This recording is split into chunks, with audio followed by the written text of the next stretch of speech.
Israeli সেনাবাহিনী গাজা উপত্যকার ৭৭% জায়গার নিয়ন্ত্রণ নিয়েছে। আজ রোববার স্থানীয় কর্তৃপক্ষের বরাত দিয়ে এই তথ্য জানিয়েছে তুরস্কের সরকারি গণমাধ্যম আনাদুল এজেন্সি।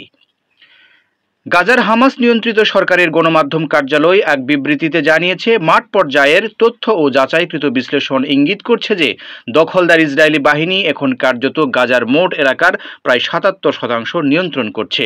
বিবৃতিতে আরও বলা হয়, এসব এলাকা থেকে হয় ফিলিস্তিনিদের চলে যেতে বলা হয়েছে, না হয় গুলি চালানো হয়েছে। এতে নিজেদের বাড়িতে ফিরতে পারছে না তারা। ইসরায়েলি গণহত্যায় সহায়তার জন্য যুক্তরাষ্ট্র, যুক্তরাজ্য, জার্মানি ও ফ্রান্সকে দায়ী করেছে গণমাধ্যম কার্যালয়ের দাবি, গাজায় অপরাধমূলক গণহত্যার জন্য ইসরায়েলের পাশাপাশি এই দেশগুলো পুরোপুরি দায়ী।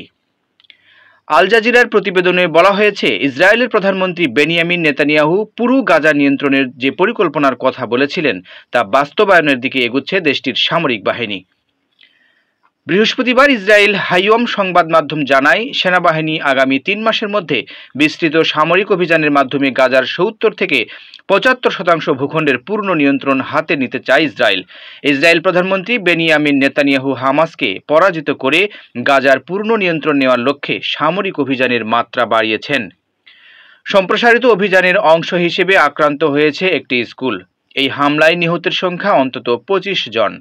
আজ সোমবার বার্তা সংস্থা এফপি ও কাতার ভিত্তিক গণমাধ্যম আল জাজিরার প্রতিবেদনে এইসব তথ্য জানা গেছে।